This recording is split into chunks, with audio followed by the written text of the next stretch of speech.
Assalamu alaikum. Continuing with the series of data structures, today we are going to complete our lecture number 11. So in the previous discussion of this chapter हमने ये देखा था कि basically एक tree जो है वो क्या होता है, ठीक है। अब हमने बाइनरी ट्री देखना है कि ऐसे कौन से ट्रीज़ हैं जिनको हम बाइनरी ट्री जो है वो कह सकते हैं। अब इसकी मैथमेटिकल अगर हम डेफिनेशन देखें तो binary tree is a finite set of elements that is either empty or is partition into 3 disjoint subsets, ठीक है। तो अब बाइनरी ट्री जो है वो एक फाइनाइट सेट ऑफ एलिमेंट्स है, यानी कि काउंट किए जा सकते हैं उसके एलिमेंट्स जो या तो बिल्कुल एम्प्टी हो तो भी हम उसको बाइनरी ट्री अज्यूम करते हैं, ठीक है। या फिर उसके 3 सबसेट्स हों। 3 सबसेट्स कौन से कि एक उसकी रूट हो जैसा कि ये ए है, और फिर उसके बाद उसका एक लेफ़्ट सब ट्री हो और एक उसका राइट सब ट्री हो।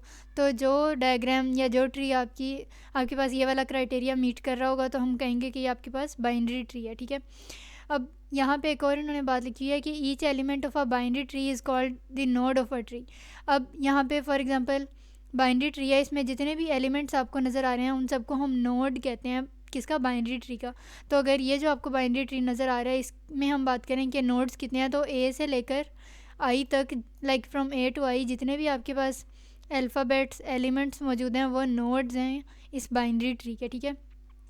अब जो फॉर्मल इसकी डेफिनेशन में 3 मेन पार्ट्स उन्होंने कहा था कि किसी बाइनरी ट्री में होने चाहिए, वो इस पिक में एलेबोरेट किया हुआ है। वो 3 मेन पार्ट्स कौन से हैं? एक आपके पास रूट है यानी कि ए, फिर उसके बाद इसकी लेफ़्ट साइड पे आपको जितने भी नोड्स नज़र आ रहे हैं ये लेफ़्ट सब ट्री, और इसी तरह राइट साइड पे जो आ रहे हैं वो राइट सब ट्री, ठीक है।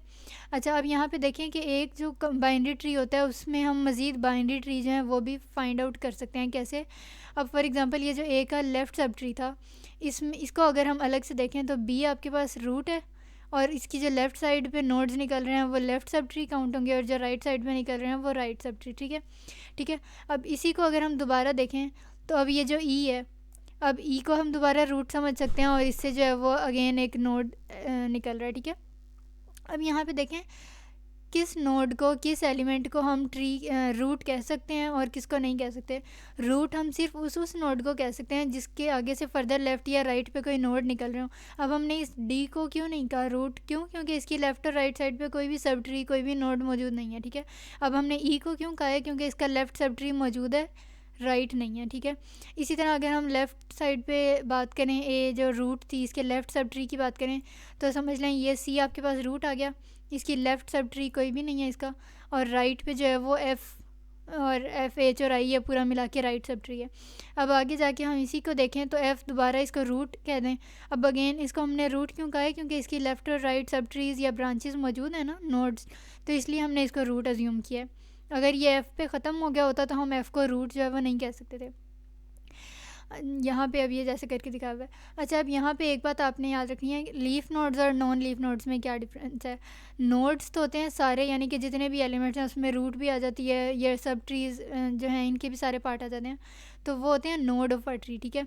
लीफ नोड्स जो हैं वो होते हैं जो एंड पार्ट्स पे मौजूद होते हैं, जिनके आगे से कोई राइट या लेफ़्ट नहीं ब्रांच आउट हो रहा होता। जैसे डी, जी, एच और आई इस गिवन डायग्राम में आपके पास जो है वो लीफ नोड्स हैं जो लीफ के तौर पे एक्ट करते हैं, जिनके आगे से फर्दर राइट या लेफ़्ट की तरफ कोई एक्सटेंसिएशन नहीं होती। उसके अलावा जो नॉन लीफ नोड्स होते हैं, रूट और आपके जो लीफ नोड्स हैं उनके अलावा जितने भी नोड्स बचे वो नॉन लीफ नोड्स हैं, ठीक है। ये तो बात थी बाइनरी ट्री की। अब कुछ डायग्राम्स ऐसी होती हैं जो बज़ाहिर तो आपको लगें कि ये बाइनरी ट्री है, लेकिन वो असल में नहीं होती। उसका हम कहते हैं नॉन ट्री स्ट्रक्चर है, और इसके लिए एक और वर्ड भी यूज़ होता है, वो हम देखते हैं। अब फॉर एग्जांपल ये आपके पास डायग्राम है, ये ट्री आपके पास जो बज़ाहिर दिखने में ट्री लग रहा है। अगर कोई आपको कहे कि ए नोड से आपने जी नोड की तरफ जाना है, या ए रूट से आपने जी लीफ नोड की तरफ जाना है, तो अब आपके पास देखें कि दो आपके पास वे बन रहे हैं जाने के लिए ए से जी की तरफ। एक तो है कि ए बी डी जी, ठीक है, और दूसरा ए बी ई जी। तो जो बाइनरी ट्री होता है उसकी एक कैरेक्टरिस्टिक है, उसका ये फीचर है कि रूट से उसके लीफ नोड्स की तरफ जाने के लिए एक ही वे होना चाहिए, एक ही तरीका होना चाहिए, एक ही रास्ता। जब आपको कोई ऐसी, जब ज़ाहिर दिखने में बाइनरी ट्री लग रहा हो लेकिन आपको कोई ऐसी डायग्राम नज़र आए जिसमें रूट से लीफ नोड्स की तरफ जाने के लिए एक से ज़्यादा मेथड्स हों, आपके पास एक से ज़्यादा तरीके पॉसिबल हों, तो वो बाइनरी ट्री नहीं होता, वो एक नॉन ट्री स्ट्रक्चर है जिसको हम ग्राफ कहते हैं, ठीक है। तो ये आपके पास एक ग्राफ बना हुआ है और ये ऑब्जेक्टिव में भी आ जाता होता है। उसके बाद अगर दो नोड्स आपस में ज्वाइन हुए हैं एक लाइन से लाइक ए से बी की तरफ है, तो अब यहाँ पे एक मल्टीपल लिंक बन गया। अगर तो आपको किसी कंप्लीट बाइनरी लाइक किसी बाइनरी ट्री में आपको दो नोड्स के दरम्यान में मल्टीपल लिंक्स नज़र आए, एक से ज़्यादा लिंक नज़र आए, तो भी जो है वो बाइनरी ट्री नहीं होगा, वो भी नॉन ट्री स्ट्रक्चर है या उसको मल्टीपल ग्राफ कहते हैं। ठीक है, ये हो गया। उसके बाद अब यहाँ पे कुछ टर्मिनोलॉजीज़ हैं। जो रूट होती है उसको पेरेंट कहते हैं, जो लेफ़्ट सब ट्री होता है उसको लेफ़्ट डिसेंडेंट कहते हैं, डिसेंडेंट ऑफ स्प्रिंग को बेसिकली कहते हैं। इसी तरह जो राइट सब ट्री है उसको राइट डिसेंडेंट कहते हैं। और ये जैसा कि आई मैंशनड अर्लियर कि जो एंड पे आपके पास लीव्स या एंड पे जो नोड्स मौजूद हैं जिनसे फर्दर कोई लेफ़्ट या राइट नहीं निकल रहा, उसको जो है वो लीफ नोड्स कहते हैं। ठीक है, अच्छा, अब स्ट्रिक्टली बाइनरी ट्री क्या है? स्ट्रिक्टली बाइनरी ट्री हर उस बाइनरी ट्री को कहेंगे जिसमें एक रूट हो एंड देन हर नोड का कोई लेफ़्ट या राइट मौजूद हो। ठीक है, मतलब हर रूट के पास एक लेफ़्ट और एक राइट जो है वो मौजूद हो। यहाँ पे लिखा भी हुआ है कि if every non leaf node in a binary tree has non empty left and right सब ट्रीज। नॉन एम्प्टी का क्या मतलब है कि लेफ़्ट और राइट साइड पे कोई ना कोई नोड ज़रूर मौजूद होना चाहिए। किनका?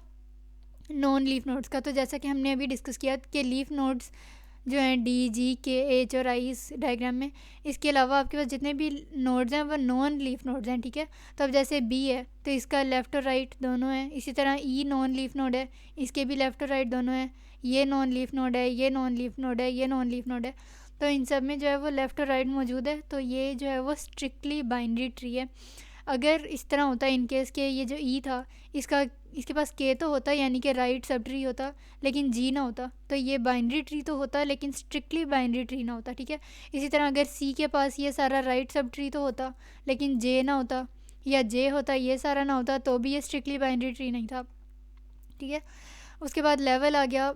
लेवल होता है लाइक कोई भी आपके पास उस वक्त उसकी जो क्या स्टेट चल रही है, जो रूट होती है वो हमेशा लेवल 0 पे होती है। फिर उसके बाद अगले पार्ट पे ये जैसे बी और सी ये लेवल 1 पे हैं, फिर डी, ई, एफ़ ये लेवल 2 पे हैं।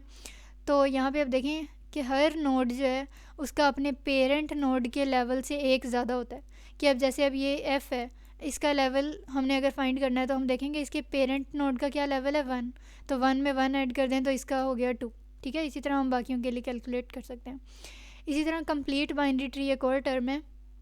कंप्लीट बाइनरी ट्री जो है वो तब होता है जब लेफ़्ट और राइट सब ट्रीज़ जो हैं वो सब सेम लेवल पर हों। इसका क्या मतलब है कि जो आपके लीफ नोड्स हैं वो सब सेम लेवल पर हों। अब जैसे यहाँ पे लेवल 3 लिखा हुआ है ना इन सब लीफ नोड्स का, तो ये जो है वो कंप्लीट बाइनरी ट्री है। ठीक है, और इसकी डेप्थ जो है वो डी है। डेप्थ बेसिकली क्या होती है? Total maximum number of levels. जैसे अब यहाँ 0 से लेकर 3 तक इसके लेवल्स थे ना इस बाइनरी ट्री के, तो इसकी टोटल डेप्थ कितनी है? 3। ठीक है, तो कंप्लीट बाइनरी ट्री वो होता है जिसके लीफ नोड्स जो हैं, जिसके एंड वाले नोड्स जो हैं वो सब सेम लेवल पे अगर हों तो हम कहते हैं कि कंप्लीट बाइनरी ट्री है।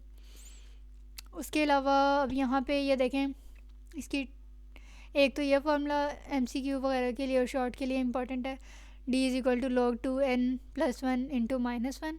ठीक है, और उसके अलावा कुछ ऑपरेशन हैं। लेफ़्ट पी जो है वो पॉइंटर रिटर्न करता है लेफ़्ट सब ट्री की तरफ, राइट जो है वो राइट सब ट्री की तरफ पॉइंटर रिटर्न करता है, पेरेंट फादर ऑफ़ पी की तरफ रिटर्न करता है, ब्रदर ऑफ़ पी की तरफ रिटर्न करेगा, और इन्फो पी जो है वो पॉइंटर रिटर्न करेगा, सॉरी पॉइंटर नहीं रिटर्न करेगा, वो कंटेंट्स रिटर्न कर देगा किसके? नोड के जिसकी उस वक्त बात हो रही होगी।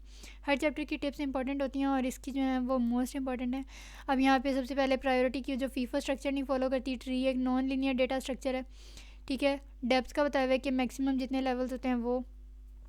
अब यहाँ पे देखें कुछ फार्मूलाज हैं। अगर आपने लेवल जो है वो किसी लेवल पे आपने नंबर ऑफ़ नोड्स फाइंड करना है तो उसका फार्मूला होता है 2⁻k कि के आपके पास कोई लेवल दिया होगा और उसके टोटल नोड्स फाइंड करने हैं तो आपने 2⁻k से वैल्यू निकाल लेनी है। इसी तरह अगर आपने total number of nodes find करने हैं तो उसके लिए ये फार्मूला है।